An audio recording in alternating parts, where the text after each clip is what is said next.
Group and rings वाली book देखते हैं। सेमेस्टर 5th 3rd ईयर की है। पहली यूनिट में आपके पहले 2 चैप्टर आते हैं, ग्रुप्स एंड सब ग्रुप्स और कोसेट्स। तो ग्रुप्स एंड सब ग्रुप्स जो है उसको बिगिन करवाती हूँ। देखो पहले है बाइनरी ऑपरेशन क्या होता है।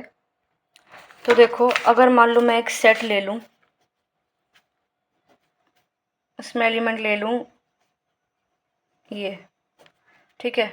और अगर मैं बोलूँ आपको कि भाई 2 + 3 कर दो, वो क्या आ गया 5। तो इसके अंदर आ रहा है, ठीक है। यानी कि एक सेट के आपने 2 एलिमेंट लिए, ठीक है, उस पर कोई भी एक ऑपरेशन लगाया और जो आंसर आ गया वो भी उसी सेट का एलिमेंट है, तो ये प्लस हो गया बाइनरी ऑपरेशन। इंटीजर्स का एग्जांपल अगर मैं लूँ, अगर मैं इंटीजर्स का सेट लेती हूँ, ठीक है, इस तरह से इंटीजर्स का अगर सेट लेती हूँ और अगर मैं इसके कोई भी 2 एलिमेंट उठाती हूँ, मान लो ये 2 उठा लिए और मैंने इन पे एडिशन का ऑपरेशन लगा दिया, तो आंसर आएगा -3। क्या वो -3 सेट में आएगा इंटीजर्स के? बिल्कुल आएगा। तो जो ये प्लस है ये क्या है, बाइनरी ऑपरेशन है इंटीजर्स पे। डेफिनेशन देखोगे तो एक operation which combines 2 elements of a set, एक सेट के 2 एलिमेंट पे हम वो ऑपरेशन लगाते हैं और जो अनदर एलिमेंट आता है वो भी उसी सेम सेट पे बिलोंग करता है, तो उसको हम कहते हैं बाइनरी ऑपरेशन या बाइनरी कॉम्पोजिशन, ठीक है। उसकी एक दूसरी डेफिनेशन भी हो सकती है कि अगर जी एक नॉन एम्प्टी सेट है और आपने उस पर एक फंक्शन डिनोट कर दिया, यानी कि एक ऑपरेशन लगा दिया जी के किसी भी 2 एलिमेंट्स पे, और ऑपरेशन लगाने के बाद जो एलिमेंट आता है वो उसी सेट जी का आता है, तो उसको हम बाइनरी ऑपरेशन बोलते हैं। जैसे कि इंटीजर्स का एग्जाम्पल मैंने आपको अभी बताया ही था। सिमिलरली अगर हम मल्टीप्लिकेशन की बात करें, अगर हम नेचुरल नंबर का सेट ले लें जो आपका 1 से स्टार्ट होता है और इन्फिनिटी तक का जाता है, पॉजिटिव इन्फिनिटी तक का। फॉर एग्जाम्पल देखो नेचुरल नंबर का अगर मैं सेट ले लूँ और अगर मैं मल्टीप्लिकेशन की बात करती हूँ, जैसे कि मैंने 2 एलिमेंट यहाँ से उठा लिए 2 और 1, मल्टीप्लिकेशन लगा दिया, आंसर क्या आ गया 2, तो इस सेट में है जो कि, और ये दोनों एलिमेंट भी इसी सेट के हैं, तो जो ये मल्टीप्लिकेशन है ये क्या हुआ, बाइनरी ऑपरेशन हुआ इस सेट के लिए, ठीक है। थर्ड जो एग्जाम्पल है वो देखो कि ऑर्डिनरी मल्टीप्लिकेशन जो है बाइनरी ऑपरेशन है इस सेट पे। तो जो ये आपका सेट दे रखा है जिसके अंदर एलिमेंट है 1 -1 आयोटा और माइनस आयोटा, उसके लिए मल्टीप्लिकेशन एक बाइनरी ऑपरेशन है। इसका मतलब अगर आप इस एलिमेंट के कोई भी 2 एलिमेंट उठाओ और उन्हें मल्टीप्लाई करो, जो प्रोडक्ट आएगा वो इसी सेट के अंदर आना चाहिए। बिल्कुल होगा, कोई भी 2 उठा के देख लो। 1 × -1 है इसके अंदर, आयोटा × -1 माइनस आयोटा है इसके अंदर, माइनस आयोटा × आयोटा 1 है इसके अंदर, minus iota × iota minus iota है इसके अंदर, माइनस आयोटा × 1 माइनस आयोटा वो भी है, ठीक है। लेकिन अगर हम इस सेट की बात करें तो इस पे जो क्रॉस है, सॉरी मल्टीप्लिकेशन है, वो बाइनरी ऑपरेशन नहीं है। अगर मैं आयोटा × माइनस आयोटा करूँ तो वो क्या आएगा 1, लेकिन 1 तो इस सेट के अंदर है ही नहीं, तो ये थर्ड पॉइंट था आपका, ठीक है। सिमिलरली सब्ट्रैक्शन की अगर मैं बात करूँ तो सब्ट्रैक्शन जो है वो बाइनरी ऑपरेशन नहीं है नेचुरल नंबर पे।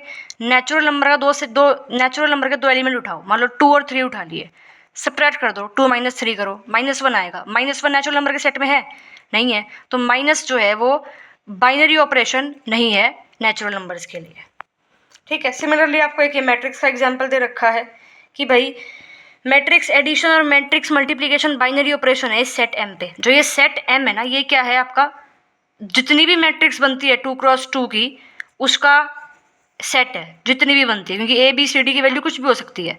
तो अगर आप किन्हीं भी 2 मैट्रिक्स को उठाओ इस सेट में से, उनको ऐड करो तो वो इसी के अंदर आ जाएंगी। सिमिलरली इस सेट में से किन्हीं भी 2 मैट्रिक्स को उठाओ और आपस में मल्टीप्लाई कर दो तो वो भी इसी के अंदर आएगी, क्योंकि 2 × 2 की हर एक मैट्रिक्स जितनी भी एग्जिस्ट कर सकती है वो इस सेट के अंदर है, ठीक है। नेक्स्ट हम देखते हैं composition of table, sorry composition table.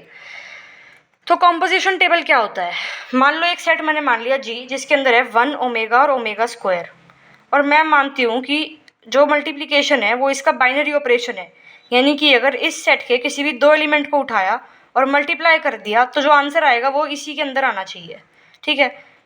तो ये तो होता है बाइनरी ऑपरेशन। अब कॉम्पोजिशन टेबल की डेफिनेशन तो ये दे रखी है, इसको एक बार रीड कर लो आप कि if G is a finite set consisting of n elements, then a composition star in G can be described by means of a table consisting of n rows and n columns, in which the entry at the intersection of a row headed by an element A belongs to G and the column headed by an element B belongs to G is A star B. Such tables are called composition tables. अभी बना के दिखाती हूँ तब समझ में आ जाएगा। अब ये स्टार क्या है, बेसिकली ये बाइनरी ऑपरेशन के लिए जर्नलाइज सिंपल यूज़ किया हुआ है। अब जरा देखो कॉम्पोजिशन टेबल। देखो अगर जो जी है वो मान लूँ मैं 1 ओमेगा और ओमेगा डब्ल्यू और मल्टीप्लिकेशन बाइनरी ऑपरेशन है, तो अगर आपको बनानी है कॉम्पोजिशन टेबल तो आप कैसे बनाओगे, जो ऑपरेशन है उसको आप यहाँ लिखोगे और जो आपको दे रखा है सेट उसके एलिमेंट्स को आप इस तरह से लिखोगे, फिर मल्टीप्लाई करोगे 1 into 1 1, omega into 1 omega, omega square into 1 omega square, 1 into omega omega, omega into omega omega square into omega omega cube, और ओमेगा क्यूब होता है 1, तो ये 1, ठीक है। फिर 1 into omega square omega into omega square omega cube, जो क्या हो गया 1, omega square into omega square omega की पावर 4, उसको हम लिख सकते हैं ओमेगा इंटू ओमेगा क्यूब, और ओमेगा क्यूब 1, तो ये हो गया ओमेगा, तो ये हो गया ओमेगा।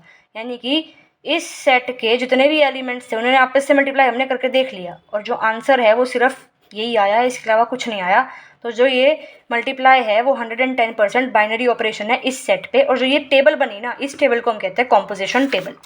अब देखते हैं कुछ प्रॉपर्टीज बाइनरी ऑपरेशन की।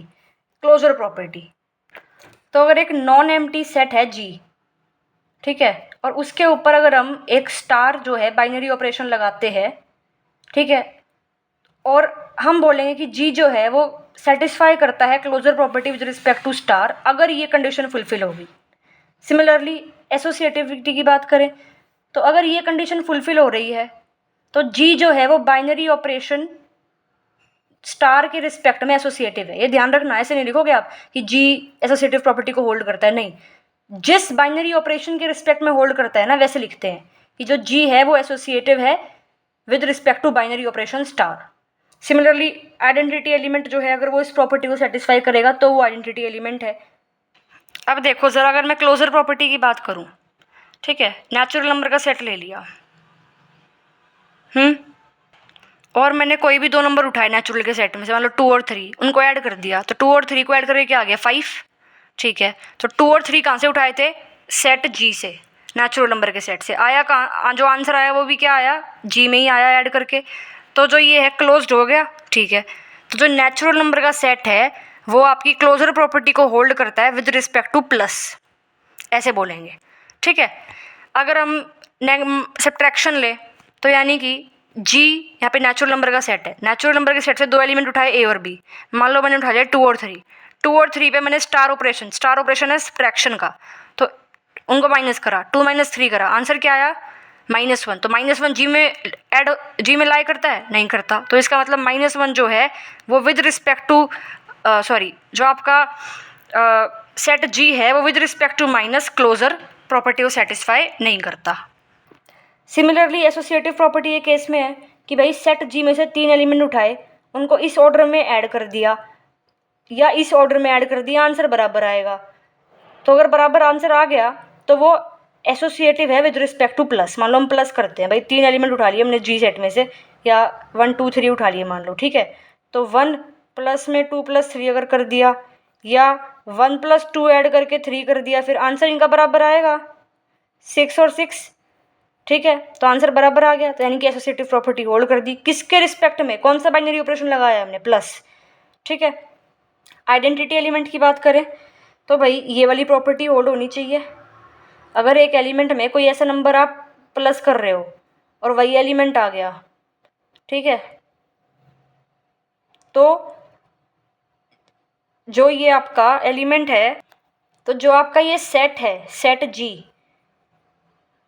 हम बोलेंगे कि ये जो है आपकी आइडेंटिटी एलिमेंट है, इसके अंदर एग्जिस्ट करता है। सब दोबारा सुनो, ये प्रॉपर्टी सेटिस्फाई हो रही है कि भाई कोई भी ऑपरेशन लगाया किसी एलिमेंट में और वही एलिमेंट आ गया, तो 2 तरीके के ऑपरेशन लग सकते हैं इस केस में भाई, या तो आप प्लस कर रहे हो, अगर ए में 0 प्लस कर रहे हो तो वही आता है, तो जो 0 है उसको हम बोलेंगे एडिटिव आइडेंटिटी। जो ये ई है वो है क्या, आइडेंटिटी ऑफ सेट जी है, इस सेट जी में ऐसा ऑपरेशन लगाया ई के साथ, आंसर वही सेट आ रहा है, तो जी की आइडेंटिटी ई है। तो ये तो आपने छोटी क्लासेस में भी पढ़ रखा है।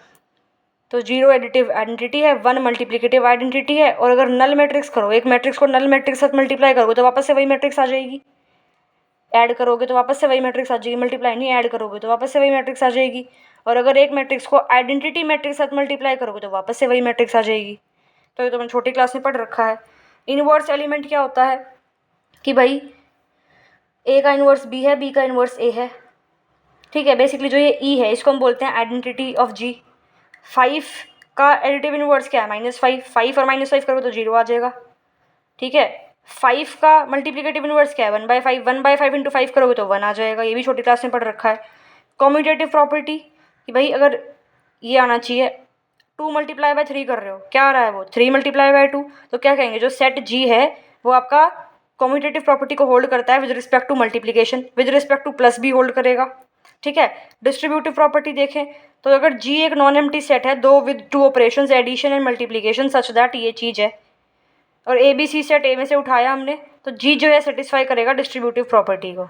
आती है आपको डिस्ट्रीब्यूटिव प्रॉपर्टी कि भाई अगर मैं 2 मल्टीप्लाई में कर दूँ 3 + 2, तो इसका आंसर आना चाहिए आपका कहीं ना कहीं 2 × 3 प्लस में 2 × 2।